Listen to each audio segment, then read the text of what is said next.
And so we end with, and I'll hope to keep this a lot briefer than the previous ones, my voice cannot take anymore.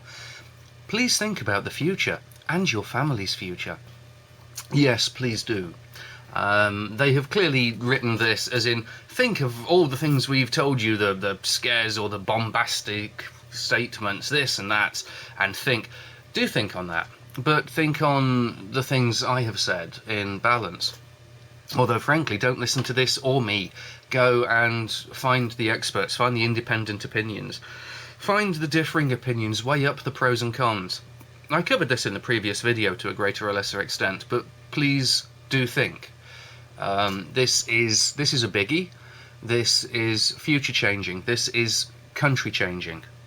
We need to know what we are voting for or against or for. This is not a protest vote. I cannot stand the Conservatives. I cannot stand Cameron. I think this has been one of the worst governments in my entire life. I don't remember Thatcherism that well, but I actually don't remember it being as bad as this.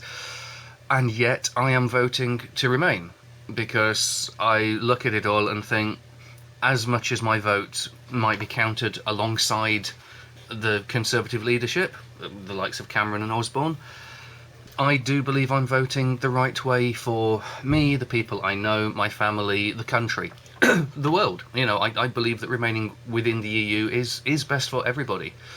The fact that it will also be best for people I don't like is an unfortunate side effect that should not be a reason to go, oh hell, I'm going to hurt the people I do like just to hurt the people I don't like.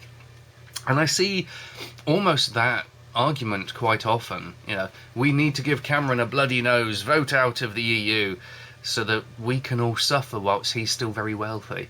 So think about this. Think it is not a protest vote. It is not an anti-establishment vote. Gove, Farage, Johnson, these are very much establishment people. They are establishment politicians. They are moneyed establishment politicians. They are no less establishment than the other side. This is two sides of the same establishment having a civil war and dragging us into it. So we're not voting against the establishment. We're not voting in protest, I hope, because this is too big to use as a protest vote. It's cutting your nose off to spite your face in that respect. Please try not to vote on a single issue. And that goes both ways. If you're thinking, oh, no, I'm really worried about my pension, I should vote in for that, but then I hate everything else. You know, you have to weigh up the pros and cons. Don't just focus on one single issue and ignore everything else. Deliberate with yourself. Go and find the information. Don't just go, The Guardian says this, the Daily Mail says that. Or look at the two, put it together, figure out which way you fall on that divide. But look for the independent sources. This post-truth politics, as the phrase has been coined, is deeply worrying, because it's used particularly by Leave to say, well, I've listened to the experts, but they would say that, wouldn't they? Well, who can believe experts? Oh, I listened to those experts and they agreed with me, so I can believe those ones. So, again, try to look at the general consensus in experts in various areas that are related to the EU. Various things that will be affected by leaving the EU or by remaining in the EU. I would say I'm not telling you what to think. I'd love to tell you what to think, because obviously I believe I'm right. That's why I'm voting the way I am. That's why I'm making these videos. But that would not be right. I'm asking you to think on your vote either way. If you've completely made up your mind, then it doesn't really matter what I've said or not said. But if you're unsure either way, spend some time. I know it's boring. I know these videos have been boring. I've bored myself to tears doing them. I've bored myself to tears reading up, ready to do them, reading up to form my own opinion before deciding my vote. Oh God, it is not laugh-a-minute stuff.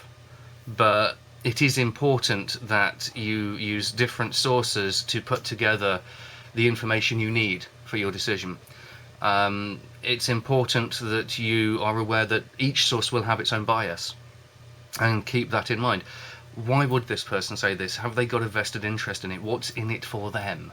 And both sides have a major problem with what's in it for them. And yeah, so please, really do think about the future, and your family's future. Let's keep hammering home those emotive messages. No, think. Think about the future as the big picture. Your future, your family's future, your country's future, the future of your employer, the future of your house.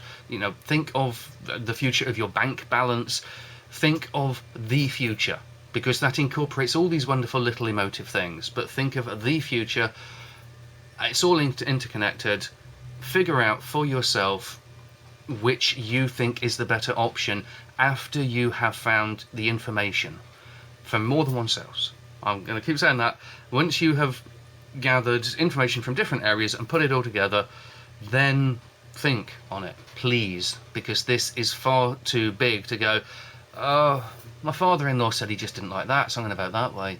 Or, yeah, I wasn't really sure, but I had a quick look at the headlines while I was in Tesco, I'm going to vote that way. Please, it needs so much more thought than that. I beseech you, for the good of the country, please think.